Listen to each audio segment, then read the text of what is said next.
What's up guys, DreamcastGuy here. So I've been reading David Eagleman's Incognito. He's a neuroscientist and he writes a lot about time perception and the hidden processes of the brain.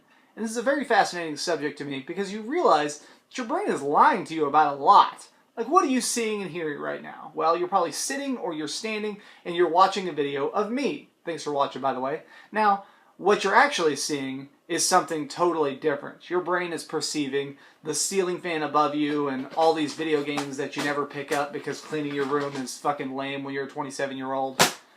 But it doesn't need any of that to survive. So it lies and tells you that the only thing there is to see is little old me. Now, what are you hearing? Well, you're probably hearing cars outside, you can hear kids shouting racial slurs on the wind.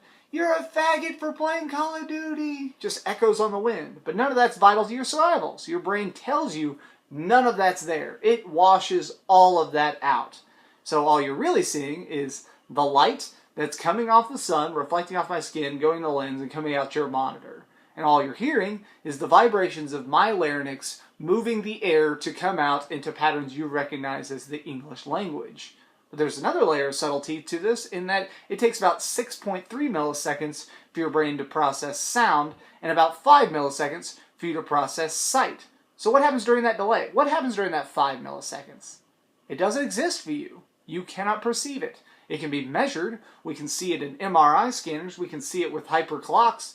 But we can't see it and hear it ourselves. It's a limit to your perception. And also, what about that 0.3 milliseconds, that 1.3 milliseconds between when my mouth is putting out sound and when you see it moving? You can't see that either. There's a delay. But your brain doesn't tell you that. It just creates a delay to your vision so that it lines up with my sight. So right now, you're not seeing and hearing me at all. You're seeing and hearing what your brain says I'm saying and doing. And that's a very interesting subject. I mean, you gotta think about everything you see is a lie. All of this is made up. When you're playing a video game, even if it has 60 frames per second, that's still only just the maximum amount you can perceive. It's still just a really fancy slideshow of stuff happening in front of you. But your brain doesn't see the gaps in between. So your brain is lying to you pretty much all the time. And that's such an interesting fact.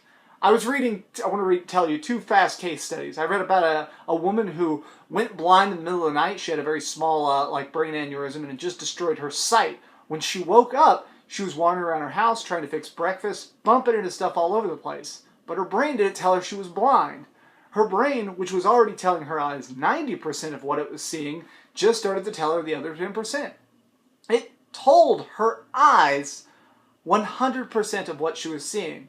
But the problem was, since her eyes weren't telling her brain, she could create no new data. So because of it, she was wandering around a house that she knew very well, and she would make small errors, but for the most part, she could get around her house. But if somebody came up and said, hey, how many fingers do I have up? Or if she wanted to go and cross the street and get a cup of sugar, it would be impossible for her because she is no longer able to take in new data. Another case is that there are several cases, or even hundreds, of people who go deaf and then hear music for the rest of their lives. That's amazing. There are people, there's a story this gentleman wrote, I believe it's called The Sound of Silence, and it's this guy, and he's 16 years old, and he's sitting in the ER, and the nurse is telling him that his ears have been damaged, and that he will lose his hearing. And he said, literally, as she was talking, it just looked like someone was turning a radio dial down, and she was just getting quieter.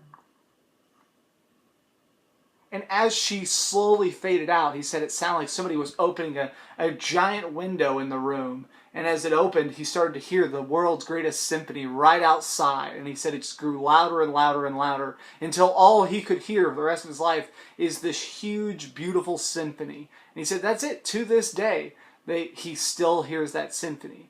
They even take people like this and they put them in an MRI machine and they photograph what their brains look like. Then they get normal people. Sorry, I don't mean that we're normal. Standard. The standard 5 senses human, and they put them in the machine, and they have them just sitting in silence, and they photograph their brain with the MRI, and then they put on music and photograph their brain with the MRI, and they can see that the people listening to music perfectly match the deaf people who believe they're hearing music. Your brain can lie to you so well that it doesn't even recognize the lies. Alright, that's the end of this perception rant, but I just want you guys to realize that the world is an amazing place, and the lies your brain tells you are pretty fucking amazing. I mean, clearly we built all this on lies, so let's not quit now. Thanks so much for watching, guys. Feel free to like, comment, share, and subscribe, and as always, keep dreaming.